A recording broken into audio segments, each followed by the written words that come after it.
Pastor Abante, on the way na ang karma mo. Ito, galing sa korte mismo. Ayon dito sa balita ngayon, second placer Pastor Abante nung nakarang eleksyon ay hindi naman talaga siya yung nanalo doon. Pangalawa lang siya na ibinoto. Ma-question matapos ang Supreme Court ruling, posibleng muling maungkat ang usapin sa pagkadeklara kay Manila 6th District Representative Benny Abante Jr. bilang nanalo kahit pumapangalawa lamang siya sa botohan. Naku. Kasunod ng final na desisyon ng Supreme Court na ibasura ang tinatawag na second placer rule.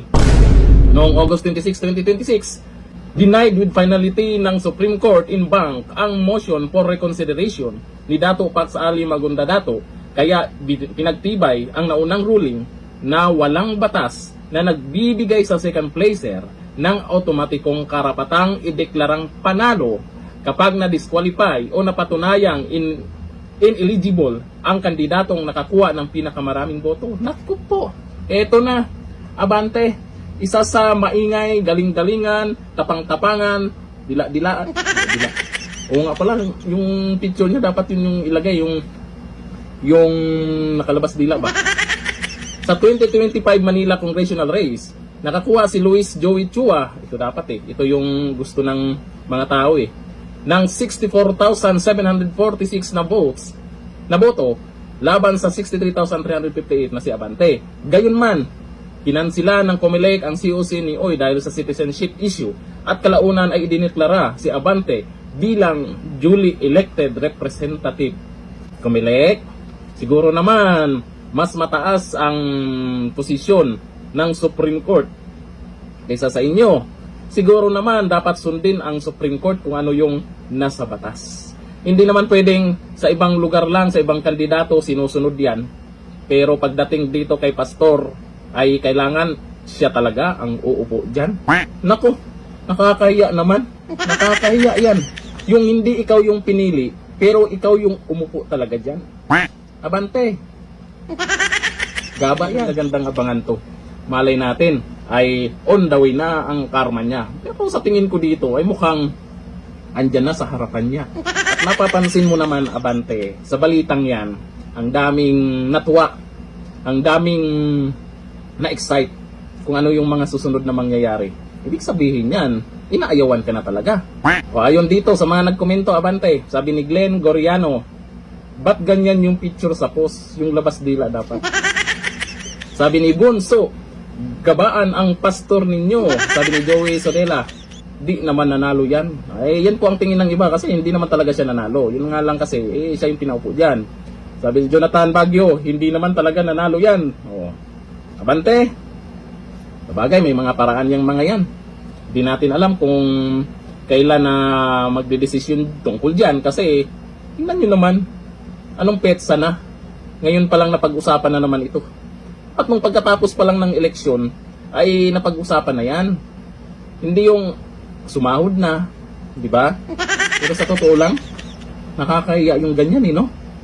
Yung hindi ka nanalo, pero ikaw yung umupo dyan.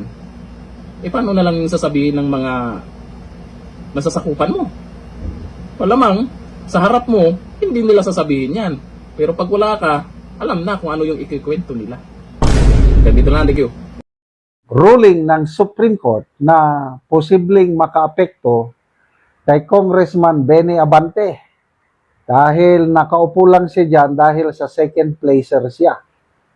O ito, siner ni Professor Malo Tikia, sabi niya, about time. Supreme Court PH, post ng Supreme Court. The Supreme Court in bank during its session August 26, 2026,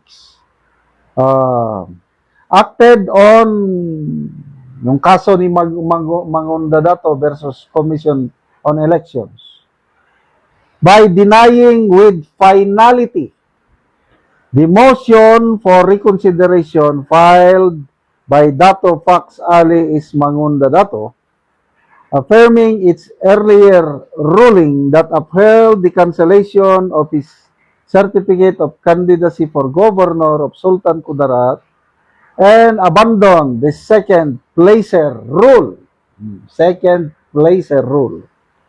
The Supreme Court held that the resulting vacancy should be filled by the vice governor. The second placer rule refers to the practice of declaring the candidate who received the second highest number of votes as the winner after the candidate with the highest number of votes is later found disqualified or ineligible. Mangandadato in his motion insisted that the second placer rule has clear basis in law and should not be abandoned. The Supreme Court reiterated that no law authorizes the second placer rule. It emphasized that the Constitution recognizes as elected only the candidate who received the highest number of votes. The Supreme Court explained that when the winning candidate is later found ineligible to hold office, a permanent vacancy arises. For local elected positions covered by the local government code, the vacancy is filled through the rule of succession, not by proclaiming the second placer as the winner. Accordingly, the vice governor succeeds the position of governor for the remainder of the term. The Supreme Court clarified that its ruling is ayan. Final na yung decision ng Supreme Court. Pag na-disqualify yung, example, governor, disqualified siya, hindi pwedeng mag-take over yung second highest number of votes sa governor. Ang ruling ng Supreme Court, it should be the vice governor, yung elected vice governor ang mag-take over kasi hindi pwede ang second placer. So ngayon, dito tayo sa kay Abante. Kasi itong dinisisyonan ito is local position. Kay Benny Abante, national elective position.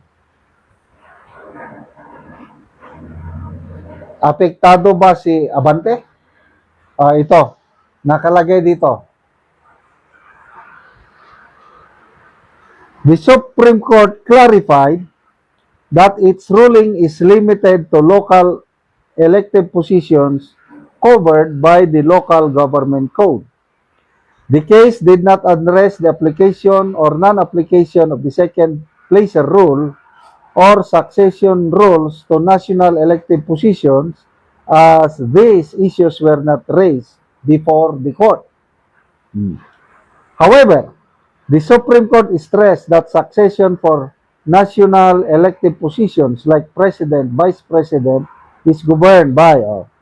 The Supreme Court also clarified that its ruling applies to pending cases, emphasizing that second placers have no vested right or entitlement to be declared winner. Okay, ang ganito si yung natalo, Oy. Joel Oy ba yun yung natalo? Yung nanalo sa 6th district, na-disqualify lang siya. Kaya nung na-disqualify siya, ang COMELEC na ang nagtalaga kay Benny Abante as congressman. Ngayon, itong natalo, itong na-disqualify na si Oy, because of his citizenship ata, nag-file ng motion sa Supreme Court, petition. So, to me, may pag-asa itong si Oy.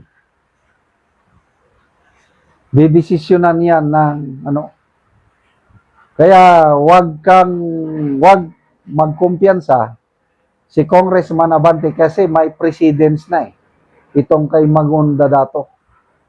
Second placer rule is why nada. So, sa aking opinion, sa 6th District of Manila, dahil na-disqualify itong nanalo, dapat magkaroon ng special election. Kasi, hindi naman nanalo si Abante. Second, COMELEC lang ang naglagay sa kanya dyan. So, sana, bago mag-2028, madesisyonan ito para naman mabigyan ng hustisya itong magkaroon ng liwanag ang mga constituents ng 6th District of Manila kung sino talaga ang kanilang representante sa Kamara.